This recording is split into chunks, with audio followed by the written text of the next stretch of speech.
পথিকৃৎ আমার প্রশ্ন হচ্ছে, রাষ্ট্রসংঘ এর আগে যুদ্ধ দেখলাম ইরান, এর আগে দেখেছি প্যালেস্টাইনের ক্ষেত্রে দেখেছি, এর আগে রাশিয়া ইউক্রেনের ক্ষেত্রে দেখেছি, কিন্তু আবারও নতুন করে যুদ্ধ এবং অলমোস্ট পরমাণু কেন্দ্রে হামলা হয়েছে বলেও খবর উঠে আসছে।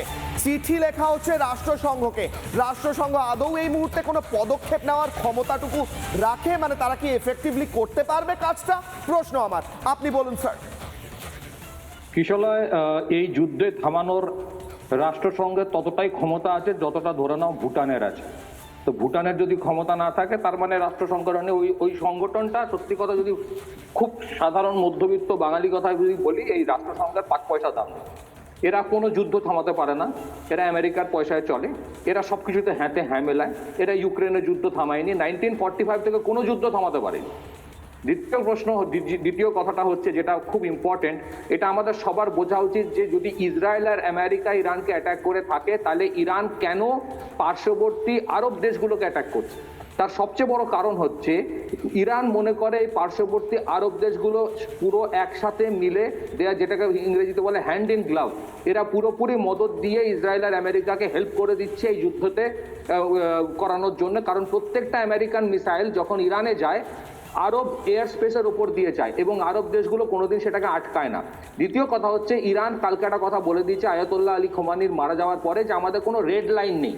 মানে রেড লাইন নেই মানে আমরা কোনো সীমার রেখা করব না, যে এটাতে করবো আর এটাতে করবো না। সেই জন্যে এখন ওদের উদ্দেশ্য যেটা, যে যত সুন্নি আরব দেশ আছে ওখানে, সৌদি আরব, Dubai, United Arab Emirates, Kuwait, প্রত্যেকের যেটা ক্রিটিক্যাল অয়েল ইনফ্রাস্ট্রাকচার, ওদের সবচেয়ে বড় অর্থনৈতিক যেটা বেস লাইন, সেটা হচ্ছে অয়েল।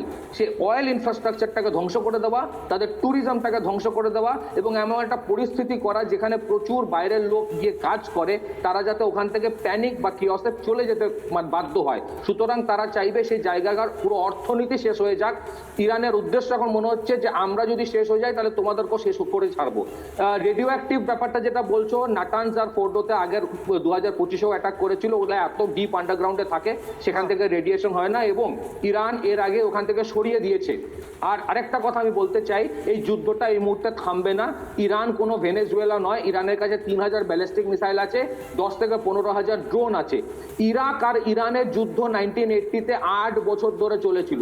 এবার কি হতে পারে, আমেরিকা 3-4 সপ্তাহের মধ্যে এখান থেকে পালাবে, আমি আপনাকে বলে দিচ্ছি, এবং পুরো জায়গাটা জ্বলতে থাকবে। এটা আরেকটা ইউক্রেন রাশিয়ার মতন যুদ্ধ হবে, এবং কিছুদিন পরে ব্যাপারটা এত নর্মাল হয়ে যাবে যে আমরা এটা নিয়ে হয়তো কথাও বলবো না। তেলের দাম বাড়তে পারে, এবং সেই জন্যই ইন্ডিয়া রাশিয়া থেকে তেল নেওয়া বন্ধ করবে না। এবং এটা থেকে বোঝা উচিত যে রাশিয়া থেকে কেন ইন্ডিয়া তেল কন্টিনিউয়াসলি নিয়ে যায়, কারণ এইসব জায়গাগুলোর এতটাই সিচুয়েশন খারাপ, তার জন্য আমেরিকা অনেকটাই দায়ী যে আমাদের কাছে রাশিয়া থেকে তেল নেওয়া ছাড়া আর কোনো উপায় নেই। সুতরাং পরিস্থিতি খারাপ। ওখানে আমাদের যে পপুলেশন আছে তাদেরকে বার করার চেষ্টা ভারতবর্ষ করছে, কিন্তু অনেককেই ভারতবর্ষ অনেকদিন ধরে বলছে, যারা ওখানে এক্সপার্ট পপুলেশন ইন্ডিয়ার, যে তোমরা ওখান থেকে বেরিয়ে আসো। দুঃখের বিষয়, মানুষ অনেক পরিস্থিতির জন্য বেরোতে পারে না, তাদের চাকরি থাকে, তাদের সংসার থাকে, কিন্তু এই সিচুয়েশনটা এখান থেকে ইমপ্রুভ এই মুহূর্তে করবে না। It is a no holds barred war. এই যুদ্ধ আগেও হয়েছে, 1980 থেকে 1988 ইরাক আর ইরানের যুদ্ধ। কিন্তু এতগুলো প্রতিপক্ষ ছিল কি স্যার এই মুহূর্তে দেখছি? তখন না কিশলয়, তখন ইরাককে পুরোপুরি সৌদি, আমেরিকা সবাই সাপোর্ট করে গেছিল ইরানের বিরুদ্ধে, এবং তবুও জিততে পারেনি। 8 বছর ধরে সেই যুদ্ধ চলেছিল, এবারও সেই পরিস্থিতি হতে চলেছে। নানা ধরনের কন্টেন্ট দেখার জন্য লাইক করুন, শেয়ার করুন আমাদের ফেসবুক পেজ, সাবস্ক্রাইব করুন আমাদের ইউটিউব চ্যানেল। পাশাপাশি অন্যান্য ব্রেকিং নিউজের জন্য অবশ্যই চোখ রাখুন রিপাবলিক বাংলায়।